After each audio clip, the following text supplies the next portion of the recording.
Bismillahirrahmanirrahim. Assalamualaikum warahmatullahi wabarakatuh.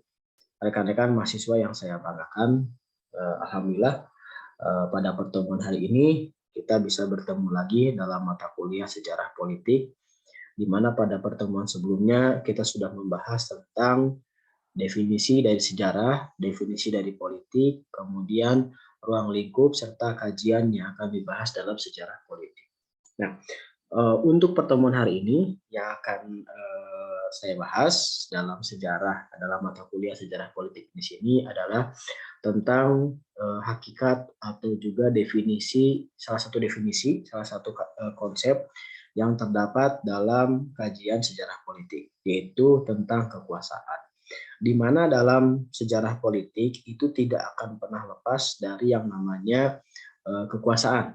Ya, kekuasaan. Jadi kekuasaan bisa dikatakan sebagai hal yang menjadi pasangan yang tidak bisa dipisahkan dari yang namanya politik. Jadi ada dua konsep utama dalam politik itu, yaitu ada kekuasaan dan juga ada wewenang. Nanti bagaimana penjelasannya nanti kita simak bersama-sama. Ya, untuk pertemuan hari ini kita fokuskan pada kajian tentang dengan kekuasaan. Silakan kalau rekan-rekan ada yang mau dicatat, catat saja. Kemudian nanti di akhir ada pertanyaan yang di pertengahan atau mungkin di akhir saya akan mengajukan pertanyaan, kemudian rekan-rekan silakan dijawab saja. Ya, nah mohon izin untuk share screen. Kita masuk ke dalam konsep kekuasaan. Nah, di mana kekuasaan ini merupakan pasangan yang sangat erat. Dan ketika kita mengkaji tentang kekuasaan, tentang politik, pasti selalu berhubungan dengan kekuasaan. Apa sih yang dimaksud dengan kekuasaan? Mari kita simak bersama-sama. Nah, kekuasaan bisa dikatakan sebagai kemampuan sekelompok atau bisa dikatakan seseorang untuk mempengaruhi seseorang atau kelompok yang lain agar berperilaku sesuai dengan kemauannya. Nah, jadi kita berbicara tentang bagaimana sebuah kelompok ingin menyatukan, ingin menyampaikan atau juga ingin mempengaruhi kelompok lain supaya masuk ke dalam keinginan atau sebuah perilaku yang menjadi keinginan dari orang yang berkuasa tersebut. Jadi ada penguasa, bisa dikatakan orang yang mempunyai kekuasaan penuh tersebut dikatakan sebagai seorang penguasa. Ya, di mana penguasaan pasti ada unsur yang dikuasainya pun akan muncul. Ya, jadi ini yang memang menjadi bagian dari sejarah politik. Nah, kemudian dari kekuasaan ini siapapun bisa mempunyai. Ya, yang jelas bahwa ketika seseorang menginginkan satu hal, maka dia akan mengeluarkan apa yang menjadi kuasa dia. Ya, sebagai contoh, umpamanya saya sebagai dosen, gitu kan ya. Saya bisa sebagai dosen, saya mempunyai kuasa penuh terhadap mata kuliah yang saya ampu. Ya, tetapi saya juga pun tidak bisa berbuat semena-mena, gitu kan ya, karena ada terikat dengan status dan peran saya sebagai seorang dosen. Begitupun Anda sebagai mahasiswa itu mempunyai kekuasaan juga. Kekuasaan dalam hal bagaimana cara berpikir, bagaimana cara menyalurkan aspirasi, dibandingkan dengan siswa menengah ke atas, gitu kan ya, atau juga siswa yang lain. Nah, kemudian yang diharapkan bahwa sebagai seorang mahasiswa, ketika sebagai seorang mahasiswa itu bisa menyalurkan bagaimana kekuasaan tersebut bisa tersampaikan. Yang jelas bahwa jangan sampai Anda lupa terhadap fungsi Anda sebagai seorang mahasiswa. Jadi artinya bahwa kekuasaan ini bisa berjalan, bisa memahami bagaimana konsep kekuasaan yang ada. Nah, selanjutnya apa sih secara psikologis, apa sih yang menjadi hal menarik dari kekuasaan di sini? Nah, kekuasaan ini bisa menjadi hal menarik karena kekuasaan tidak hanya dikaji oleh ilmu politik, atau sejarah politik tidak. Tetapi secara sosiologis pun membahas atau mengkaji tentang kekuasaan. Mengapa? Nah, di sini ada beberapa penjelasan ketika ada pertanyaan mengapa, pasti jawabannya adalah karena. Nah, di mana kekuasaan sebagai unsur yang sangat penting dalam kehidupan masyarakat, di mana masyarakat tidak bisa berjalan sesuai dengan tujuannya kalau seandainya tidak ada yang berkuasa. Sekecil apapun masyarakat, pasti akan muncul yang namanya seorang penguasa. Di rumah pasti akan muncul seorang penguasa, apakah orang tua, ayah ataupun ibu. Ya, kemudian juga di kelas akan muncul seorang penguasa. Itu siapa? Yang menjadi ketua dari kelas tersebut. Kemudian juga apalagi di sebuah pemerintahan, mulai dari tingkatan yang paling rendah, paling dasar, kemudian tingkatan yang paling tinggi. Seperti RT bisa dikatakan RT mempunyai tanggung jawab kepada RW. RW mempunyai tanggung jawab kepada lurah. Lurah mempunyai tanggung jawab kepada camat, sampai dengan tingkat yang tertinggi. Artinya bahwa untuk bisa mengatur kehidupan masyarakat, maka diperlukan seorang penguasa. Bohong kalau seandainya ada yang berbicara tentang masyarakat tanpa kelas. Itu bohong. Kenapa? Karena pada ujungnya, pada akhirnya, ketika masyarakat tanpa kelas akan memunculkan sebuah kekuasaan yang sifatnya otoriter. Ya, kemudian mungkin rekan-rekan yang pernah mengkaji tentang negara sosialis, negara tanpa kelas, pada akhirnya berubah menjadi apa? Menjadi negara yang otoriter. Ya. Kemudian dalam sejarah manusia, kekuasaan ini mempunyai peran yang penting dalam menentukan nasib jutaan orang manusia. Ya, sekarang sedang terjadi bagaimana ada yang disebut dengan Perang Dunia Kedua. Kalau Perang Dunia Ketiga, kalau seandainya semua negara itu ikut campur dalam hal intern sebuah negara. Ya, artinya bahwa kekuasaan itu akan bertanggung jawab terhadap nasib berjuta orang. Ya, sebagai contohnya ketika Indonesia memutuskan pada tanggal 17 Agustus 1945 memutuskan untuk memproklamasikan diri, maka Indonesia bertanggung jawab terhadap seluruh rakyat Indonesia. Tidak terkecuali. Ya, artinya semua yang menjadi bagian Indonesia menjadi tanggung jawab dari negara. Ya, bahkan mencerdaskan anak bangsa, mensejahterakan kehidupan bangsa itu menjadi bagian dari pemerintah, bagian dari kekuasaan sebuah negara. Adapun kalau seandainya pemerintah itu melakukan sebuah kesalahan, berarti pemerintah bisa dikatakan dengan segala kekurangannya, gitu kan ya. Artinya memerintah dengan landasan hukum yang jelas, tetapi barangkali dengan segala kekurangannya. Kalau seandainya berpikir bahwa kenapa pemerintah sekarang tidak lebih baik dibandingkan dengan dulu, atau mungkin bagaimana gitu kan ya, artinya pemerintah ini dijalankan oleh sebagian orang, di mana sebagian orang mempunyai cara sendiri dalam berkuasa. Ya, kekuasaan ada dalam setiap bentuk masyarakat, baik dalam masyarakat sederhana maupun masyarakat yang kompleks. Ya, seperti yang tadi sudah saya sampaikan, sekecil apapun sebuah masyarakat pasti akan membutuhkan seorang penguasa. Kita ambil contoh sebagai masyarakat adat. Pasti masyarakat adat muncul yang namanya ketua adat atau orang yang dituakan. Ya, ini menjadikan bahwa sekecil apapun, sesederhana apapun masyarakat, pasti membutuhkan seorang penguasa atau orang yang berkuasa. Untuk apa? Untuk mengatur serta mencapai tujuan dari masyarakat tersebut. Ya, walaupun ya tadi sudah saya sampaikan bahwa dengan segala kelebihan dan kekurangannya dari setiap penguasa. Nah, kemudian setelah konsep kekuasaan di sini, maka muncul yang namanya kapan terjadinya sebuah kekuasaan. Nah, kekuasaan ini bisa terjadi berdasarkan pada atau tergantung dari beberapa hubungan. Ya, hubungan yang pertama adalah antara yang berkuasa dengan yang dikuasainya.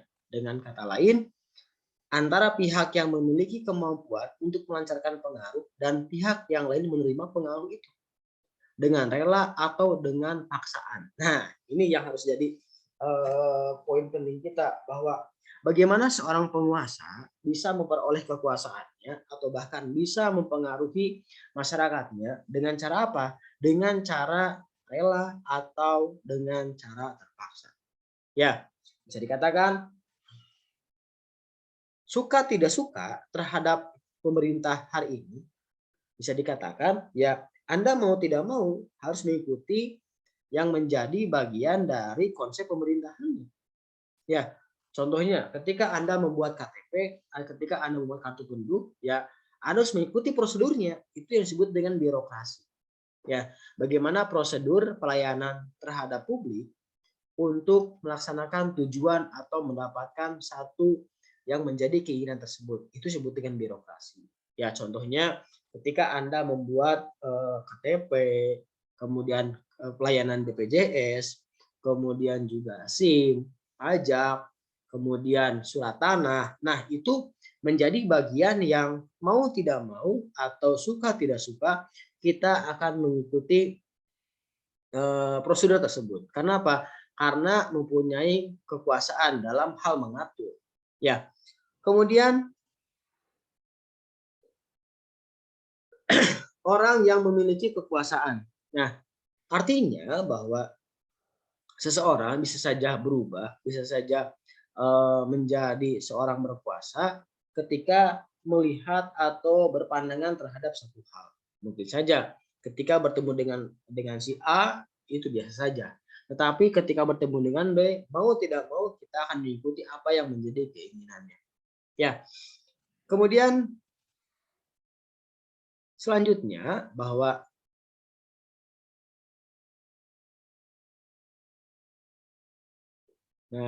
kemudian selanjutnya definisi lain.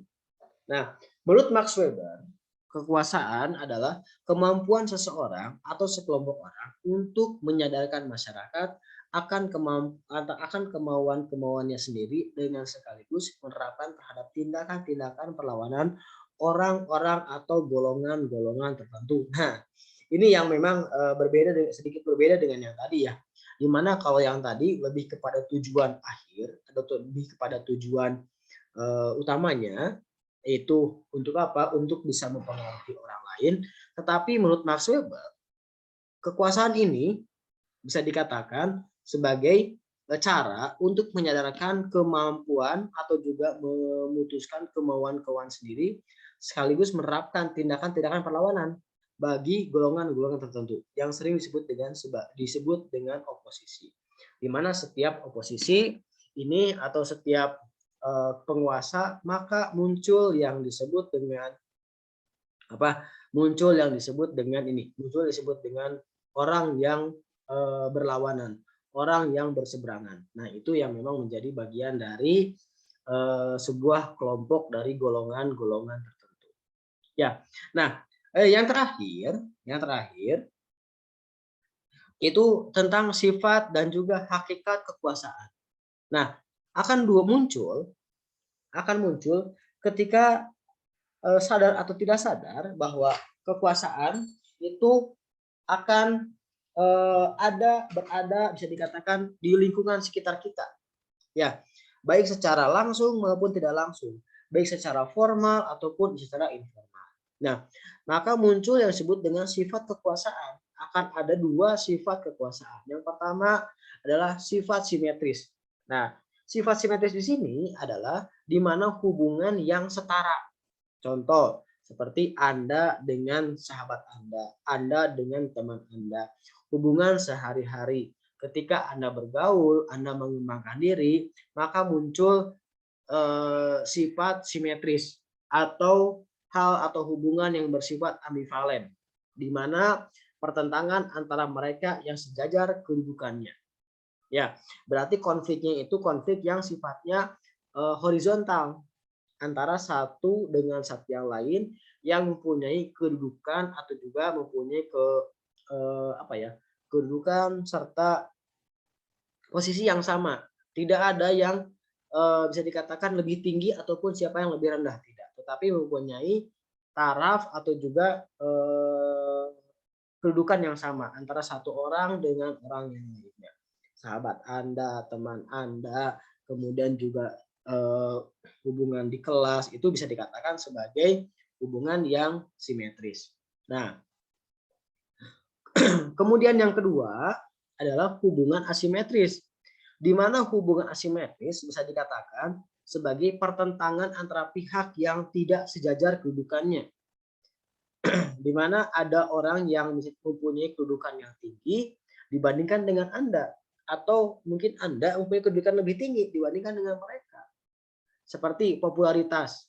Mungkin popularitas antara saya dengan mungkin umpamanya selebritis itu mempunyai popularitas yang berbeda.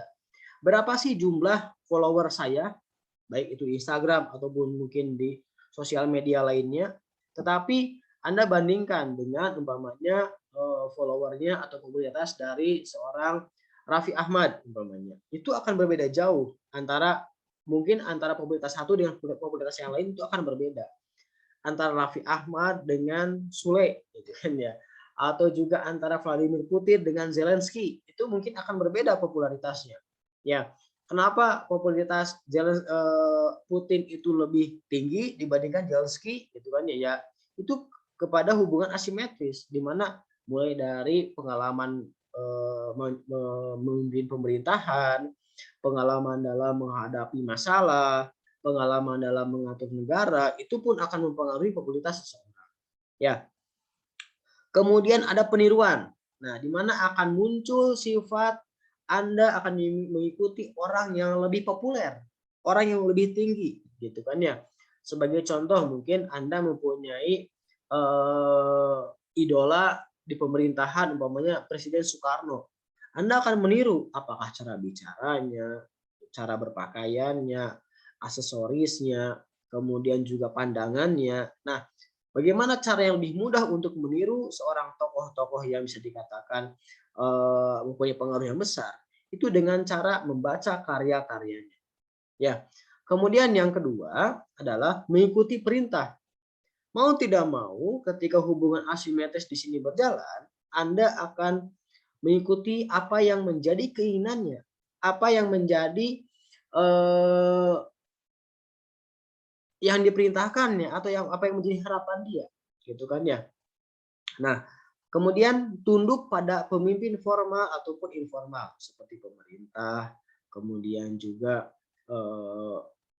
kepala jurusan. Nah, kemudian seperti seandainya prodi meminta Anda untuk melakukan sebuah hal yang memang berdasarkan pada peraturan yang ada, mau tidak mau Anda harus ikuti. Ya. Kemudian hubungan informal itu keluarga. Kemudian tunduk pada seorang ahli, ya mau tidak mau ya. Anda harus tunduk. Contohnya gini, contohnya ketika Anda memeriksakan diri ke dokter, Anda sakit, kemudian Anda muncullah hasil dokter, kemudian Anda memprotes hasilnya, dok, saya mah nggak apa-apa, gitu kan ya, saya mah tidak sakit apa-apa. Kata dokter teh kamu. Terus rek naon? Untuk apa Anda memeriksakan diri ke saya kalau Anda tidak menurut? Nah, gitu. Ya, artinya itu hubungan yang asimetris bahwa antara satu orang dengan orang yang lain mempunyai hubungan yang bisa dikatakan lebih tinggi dibandingkan dengan hubungan yang lainnya, dan mau tidak mau harus mengikuti apa yang menjadi apa yang menjadi unsur dari hubungan kekuasaan tersebut. Nah, pertanyaannya, nah ini sebuah pertanyaan yang mungkin yang harus Anda jawab sebagai bagian dari kewajiban Anda. Nah, ketika kita berbicara tentang kekuasaan, ya, berbicara tentang kekuasaan, apakah pemerintahan sekarang itu bisa dikatakan sudah berkuasa dengan sebagaimana mestinya, atau bagaimana? Ya, atau dalam artian apakah pemerintah sekarang berkuasanya dengan cara demokratis atau bisa dikatakan tidak demokratis? Nah, ungkapkan pendapat Anda, ungkapkan apa yang menjadi pemahaman Anda, ungkapkan apa yang menjadi sudut pandang Anda terhadap pemerintahan yang sekarang. Apakah pemerintahan sekarang itu bisa dikatakan sebagai pemerintahan yang demokratis atau tidak? Silakan ungkapkan pendapat Anda. Ya, itu saja pertemuan kita hari ini. Kita dibagi dua pembahasannya, saya menjelaskan kemudian ditambah dengan Anda menjawab pertanyaan. Terima kasih. Barakallahu li wa lakum. Assalamualaikum warahmatullahi wabarakatuh. Terima kasih.